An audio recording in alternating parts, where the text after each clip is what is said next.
Welcome to Sports Meds with the Robs. I'm Rob M. I'm Rob W. And we're both athletic trainers, currently active, well, as active as we can be in these this pandemic, aka running that unemployment line. How you feeling today, Rob? I'm doing all right. You? I'm good. Let's give you guys a little bit of background about us. We are both University of Delaware graduates, graduated class of 2016. And quite frankly, we're doing this podcast because I don't know of another athletic training podcast. Do you? Nope. Okay, cool. So the whole idea behind this is we'd like to keep this short, simple, and relevant. Talk about topics that are current to athletic training. But we also want to make it bite-sized chunks so you don't get bored. I feel a lot of times podcasts, they keep rambling on like I'm doing right now, and it gets kind of annoying, bored. But we're going to try to touch on everything from sports med to industrial to clinical to physician extenders. I'd like to try to bring people from all backgrounds to come talk with us, come hang out with us, and have a little fun while we're doing it, right? I think that's the key part, and a part a lot of people don't do is have fun with this kind of stuff. I currently, before this whole thing went down, I was a middle school athletic trainer, and dealing with every little injury you could imagine, loving every second of it because, quite frankly, little kids are squishy, and it's more of a you're gonna be fine. Give them a nice little bump and a nod, and they're like, okay, we're good to go. Walk away. Wesley, you want to give a little bit about your background? Yeah. So much like Rob, there, I was at a high school though before all this kicked off. Kind of the same situation. Those guys get a little more bigger issues sometimes, but 9 times out of 10, it's a pat on the back. You'll be okay, and they go jogging off. But yeah, same thing. Just loving every day. We have a bunch of close friends who are collegiate level athletic trainers. We hear from all the time. I have a couple pro level athletic trainers who I hear from all the time. You go industrial, I hear from them.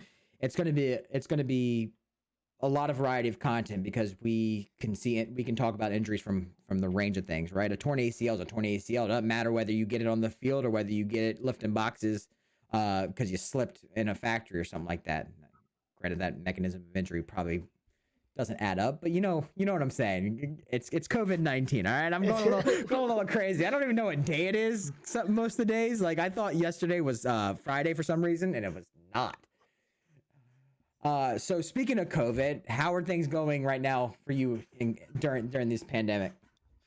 I mean, it's not too bad. I'm doing more of a triage position right now. Okay. Actually, down at the Kraft Heinz factory here in Dover, or not here in Dover. I'm in Smyrna, but down in Dover. Okay. And it's really just kind of a screening type position right now. We go over if they have any symptoms, fevers, if they've been around anybody that's been exposed, that kind of thing.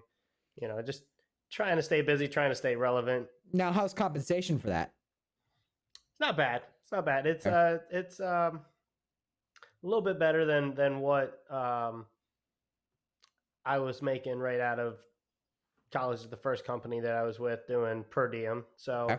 It's a little bit better than that. So we're not struggling. Okay, cool. Well, right. Right now I'm kind of just cruising that unemployment line. Both of us currently furloughed. Wessel's at the company he's with is a 10-month employee. With the company I'm with, I'm a 12-month. We're both currently furloughed, but if I believe correctly, your furlough's ending the end of this month, correct? But you're getting your summer pay. Technically, yeah. Okay. So the way that it was explained was that we won't work in the summer anyway with the 10-month contract. Right. But in order for us to receive the pay that we had saved up essentially from the beginning of the school year to get paid over June and July, they have to take us off of furlough. And then if anything within Delaware or Maryland starts back up and they get camp contracts or sporting contracts or anything like that, then from that point, it'll be reached out to the correct people. I got you. But I'm not holding my breath on that one. I'm not. I don't think I'm going back until fall sports. Speaking of fall sports, do you think we're having fall sports this season, right? Like that's the big question on athletic trainers everywhere right now is, are we going to have a job come August when fall sports are supposed to kick back up? Because places I'm reading, we're going to go through a second wave of this come August, right? Like, and if that happens, things shut down again, sports shut down again, and all of a sudden we go from being furloughed here to completely unemployed. I think it's going to be an interesting landscape with how things are going. I got a dog during this quarantine, so I'm not working now because I thought, I have a dog now. I can take time to start training her, stuff like that. I'm making okay money on unemployment, and they removed the look for work clause and stuff like that, so I don't actually have to actively look for work. Because right now, quite frankly, there's not. I either want to be on the field, or I want to be in a doctor's office or the PT clinic kind of thing, in the clinic. And since that's not an option at all right now, I'm just kind of I got a dog. I got some stuff I can take care of. I can start working out a little bit more because, trying to find time working out while you're a full-time athletic trainer is insane. Right. And then trying to manage actually having a life too, right? I would never trade this for the world. I love my experience as an athletic trainer, but the schedule's something else.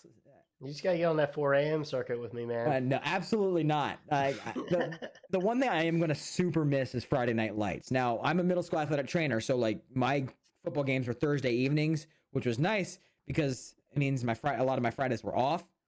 But I was also very PTO coverage for a lot of my coworkers. So if somebody was sick, somebody was on vacation, it was a Friday night, I was the first one they called to kind of go up there, cover the game. So not only did I not have to worry about the whole after effect, I got to watch the games. I got to be unbiased, but I got to enjoy the sidelines, especially when you're covering good teams. It was a lot of fun. And if we don't have fall sports, I think that's what I'm going to miss the most is the Friday nights. As busy, as hectic as they are, I think the Friday nights kind of just make the job, right? It's something about it. Yeah, especially with Maryland. So with Maryland, they compound JV and varsity on the Friday nights. So yeah, trust me. So JV will kick off 3:30, 4 o'clock. They'll play. They're pretty much running clocks. They say they're not, but let's be honest, they are. And then so you got 5:30. JV's done, and then you start right into pregame for varsity, and pretty much once 6:30 hits, those lights come on, and it's all right, it's showtime. Lights, yeah. Once lights are on, they're on, right? Man, and for the rest of the school year, man, it's just I feel like that end scene from Friday Night Lights from the movie there, and it's hey, what are you gonna miss? And the guy's I'm gonna miss the lights. It's so funny because it's the best part is also the part you can't wait to be over. It's God, yeah. Come November, you're just okay, I'm tired of Fridays. It's we're done with this. Heaven forbid your team actually makes the playoffs and is actually really good, and you have to go make a late December run, and you just because then we start getting into the frigid weather and a whole nother point. But back to the COVID-19 actual response. It's interesting because I do hear a lot of my colleagues and stuff doing exactly what you're doing. They're going to different companies and doing screening and stuff like that for hospitals, for factories and whatnot, which kind of begs the bigger question of athletic trainers in the bigger scope of medicine, right? We're trained in sports medicine, right? Now, just because we're trained in sports medicine doesn't mean we can't also specialize in general stuff. We know how to take a temperature, right? We know how to assess vital signs. We generally know when something's wrong. Now, I'm not going to diagnose you with the flu. I'm not going to swab the back of your throat with one of those the testers or whatever. Not going to happen. I know my limitations, right? But general screening, triage, stuff like that, that's definitely right in the realm of athletic training regardless. Like that's year 2 for us. Year one, that's right up even our year alley. 1, right? Like, I remember the first time we had to do rectal thermometry, right? I'm like, when am I ever going to use this? Now, I have been lucky to never have to use rectal thermometry in my career, but I know the day when it comes, I'm going to be ready. All right. I mean, it's a vital tool. Now, I'm not saying we're going to go to these factories and do rectal thermometry on all the employees and stuff like that. That's a little much, but like, we know higher level techniques. We had tourniquet training before with a couple of our trainings and stuff like that. Now I know that that's also athletic trainer dependent on what your training is, right? Like I could take CEU courses on emergency medicine, learn how to tourniquet, learn how to like spine board, higher level spine board and stuff, whatever, versus somebody coming right out of college. They definitely don't have like the tourniquet training. They don't have like the big gaping wounds and stuff you only see in like car accidents and stuff like that. But those trainings are there and they are available. And I feel like with our base knowledge, we can definitely expand to our horizons as a profession. Oh yeah, definitely, definitely. I think right now it's really going to come to light how versatile we can be. That we're not just the guys you see on Sunday afternoons or Monday nights when the NFL is on. I think big picture, the medical community can finally see our versatility. That we're, like I said, we're not just khakis and polos. We're not just fanny packs. Even though I don't wear a fanny pack. Oh, I still do. Well, I mean, I wear the shoulder sling, but I still call it my fanny pack. Like it'll always be known as a fanny pack. I don't care. I could wear that back. I have that backpack, the nice like med stat pack or whatever. Yeah. No, I still call it my fanny pack. Oh no, I got a leg kit. I will not call it a fanny pack anymore. It's a leg kit. I'm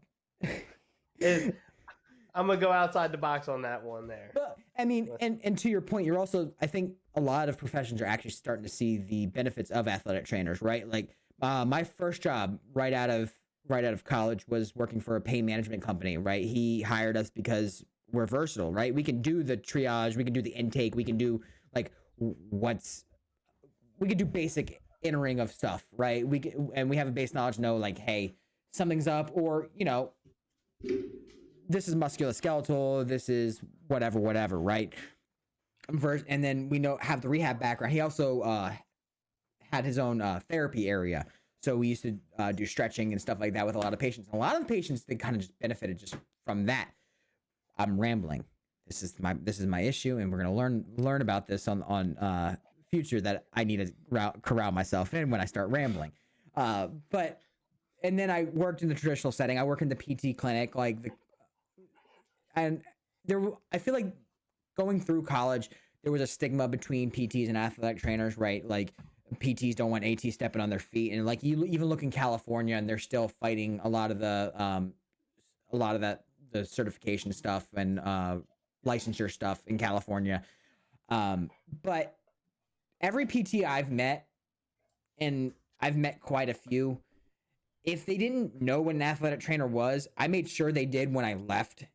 With we have good base knowledge on rehab, right? If you have a college athlete that gets injured, tears their ACL, they're not going to a PT. They're doing all the rehab in-house with the athletic trainers, right? Like sports medicine rehab, we have. Now, going into a PT clinic, first time seeing a total knee replacement, I'm like, dude just had his knee taken out and put back in, right? Like, but quite frankly, looking at it now, it's one of the easiest rehabs in the world, right? And it all comes back down to the basics. You restore the range of motion, or you reduce the swelling, restore the range of motion, restore the strength, and then return to activities of daily living, right?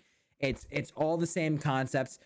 And I think the fact that the PTs that I've been with learn that we have a good base knowledge of this stuff really expanded their thoughts. The ones that didn't know, I've worked with quite a few that were like, oh yeah, no, we're sending all of our sports med stuff to the athletic trainer. They know basically any clinic I've worked at, if there's been a return to play for an athlete, they're like, Rob's doing it, and then I'm just going to sign off on it. Like it kind of thing. Because it's like that.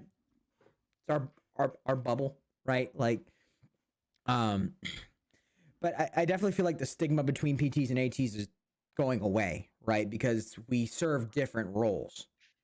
I'm not going to sit there and try to rehab a full manipped total knee post-op without like constantly asking the PT what to do, because quite frankly, like that's out of my domain. Or I'm not gonna a nervous system issue, right? Like I know basic general neuro rehab, but like you start getting to complicated neck stuff, I'm just like, walk me through how to do this kind of thing, right? Yeah. So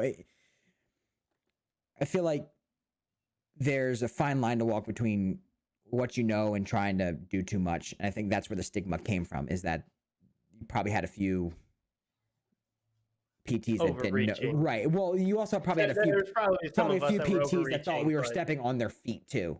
Right. Which I kind of get, but it's a fine line. It is. Yes, definitely. I'll definitely say coming out of college and going right into a outreach position that was incorporated in with a PT company, as is the norm nowadays.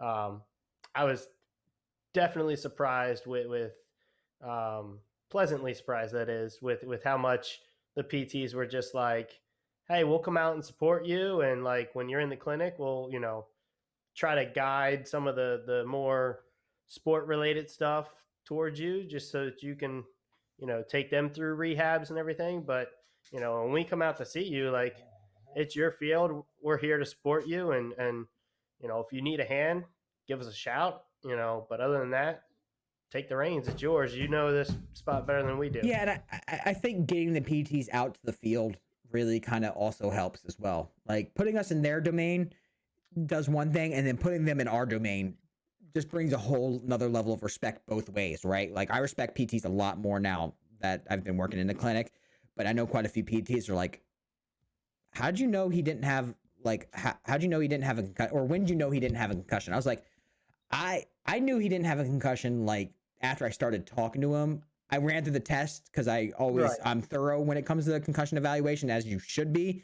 But like I had a good feeling I was gonna be letting this return to play. Or when did you know he had a concussion? I knew right away. The only reason I went through reason I went through all the tests is because it's not a medical, he doesn't have any red flags, so I can run through all the tests. It's more information for the doctors. It's more information for the parents and stuff like that, what to look out for, what to kind of do. And it also makes you, it makes you look like you know what you're doing when you run through a battery of tests when it comes to things. First time I ever brought a PT to a basketball game, I think his view definitely changed on our roles on things, because quite frankly, we do help keep our athletes in the game, right? And unfortunately, we have to be the bad guy, pull people out, but ultimately, quite frankly, I don't know about you, but I don't like holding people out because that's more paperwork for me. Oh no! If I can keep you, if you can stay on the field, you're staying on the field. Like, I love you kids. I don't want to write up an injury note on you at 11 o'clock on a Friday night. Thank you. That's not what I want to do. That's my least favorite thing to do, right? Like, I want to go to bed at that point because y'all drive me crazy. Yeah, I'm super interested to see where all this goes. If we're gonna have fall sports, what's gonna happen if we don't, landscape wise. And if you guys have any comments, if you guys have any research articles, stuff like that for us to peruse, we can talk about next time, let us know down in the comments. We'll have a good discussion about it, and we might try to grab somebody else to be in here. Probably not, but this was episode 0. I'd like to thank everybody for stopping by. If you liked it, please like and subscribe down below. And as always, I'm Rob M. And I'm Rob W.